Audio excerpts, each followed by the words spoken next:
Hello students, इस video में आज हम लोग क्लास 9 की एक्सरसाइज 1.2 के क्वेश्चन नंबर 1 और 2 को देखेंगे।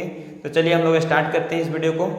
अगर अभी तक हमारे चैनल को सब्सक्राइब नहीं किए तो सब्सक्राइब करें और शेयर करें हमारे वीडियो को, ताकि हम आपके लिए और भी अच्छे वीडियो बना पाएँ। चलिए स्टार्ट करते हैं। नीचे दिए गए कथन सत्य है या असत्य कारण के साथ अपने उत्तर दीजिए। जो ये हमारा कथन दिया गया है, ये कथन सत्य है या असत्य है ये बताना है, और साथ ही साथ अगर सत्य है तो क्यों सत्य है और असत्य है तो क्यों असत्य है, इसका भी रीजन देना है। तो सबसे फर्स्ट क्वेश्चन कहता है प्रत्येक अपरिमेय संख्या, यानी जितना भी अपरिमेय संख्या, सारे के सारे अपरिमेय संख्या वास्तविक संख्या होती है। यानी कहने का मतलब सभी अपरिमेय संख्या को हम वास्तविक संख्या बोल सकते हैं। तो देखिए, ये हमारा वास्तविक संख्या जो है इसे हम संख्या रेखा में दिखा सकते हैं वास्तविक संख्या को। तो वास्तविक संख्या दो प्रकार की संख्या से मिलकर बना है, परिमेय संख्या और दूसरा अपरिमेय संख्या। अपरिमेय संख्या यानी सारे परिमेय संख्या किसके पास है? वास्तविक संख्या के पास है। सारे अपरिमेय संख्या किसके पास है?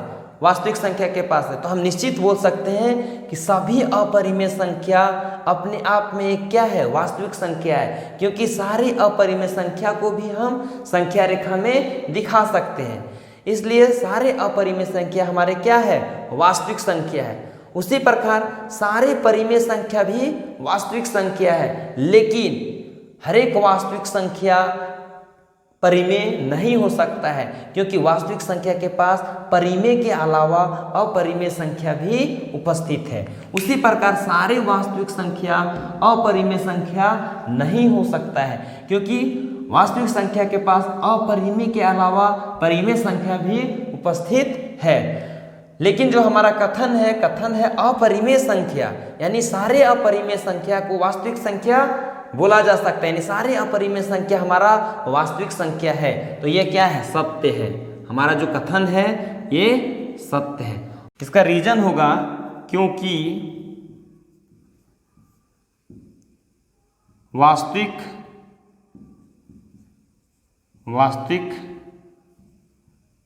संख्याओं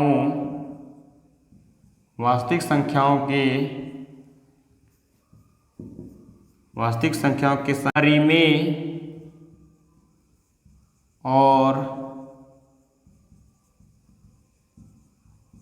अपरिमेय संख्याओं से मिलकर बना होता है। यानी हमारा ये कथन सत्य है, क्योंकि वास्तविक संख्या जो है वो अपरिमेय संख्या और परिमेय संख्या से मिलकर ही बना है। यानी कहने का मतलब सारे के सारे अपरिमेय संख्या वास्तविक संख्या के पास है, तो इसलिए हम हर एक अपरिमेय संख्या को वास्तविक संख्या बोल सकते हैं। सेकंड क्वेश्चन कहता है संख्या रेखा का प्रत्येक बिंदु रूट m के रूप के होते हैं। यानी संख्या रेखा में जितने भी नंबर हैं, जितने भी पॉइंट्स हैं, जितने भी बिंदु हैं, सारे बिंदु को रूट m के रूप में लिखा जा सकता है, जहां m एक प्राकृत संख्या हो। तो देखिए, संख्या रेखा जो है 0 1 2 3 4 -1 -2 -3, संख्या रेखा के सारे बिंदु को रूट m के रूप में लिखा जा सकता है, ऐसा नहीं है, क्योंकि ऋणात्मक संख्याएं जो है वो किसी भी प्राकृतिक संख्या के वर्गमूल नहीं हो सकते हैं।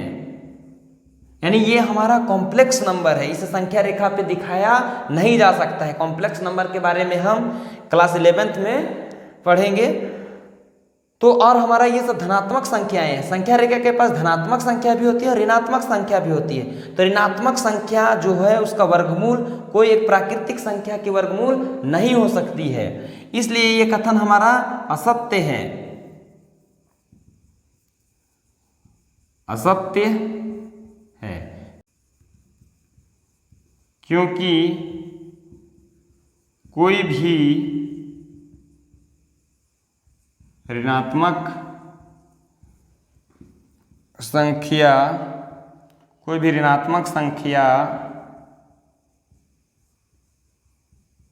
प्राकृत संख्या के वर्गमूल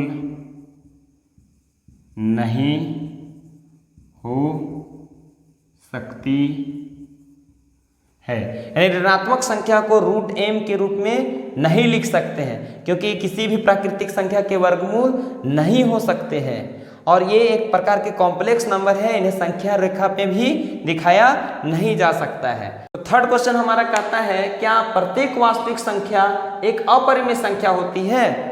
कहने का मतलब सारे के सारे वास्तविक संख्या अपरिमेय संख्या होती है? ऐसा तो नहीं है, क्योंकि वास्तविक संख्या दो तरह के संख्या से मिलकर बना है, परिमेय और अपरिमेय। और हमारा कथन क्या बोल रहा है कि प्रत्येक वास्तविक संख्या, सारे के सारे वास्तविक संख्या अपरिमेय होते हैं? ऐसा नहीं, क्योंकि वास्तविक संख्या के पास परिमेय संख्या भी होती है और हम परिमेय को अपरिमेय नहीं बोल सकते हैं। तो इसका असत्य होगा इसका आंसर। और क्यों असत्य है? क्योंकि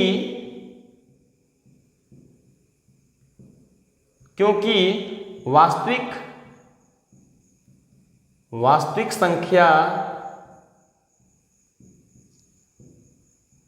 के पास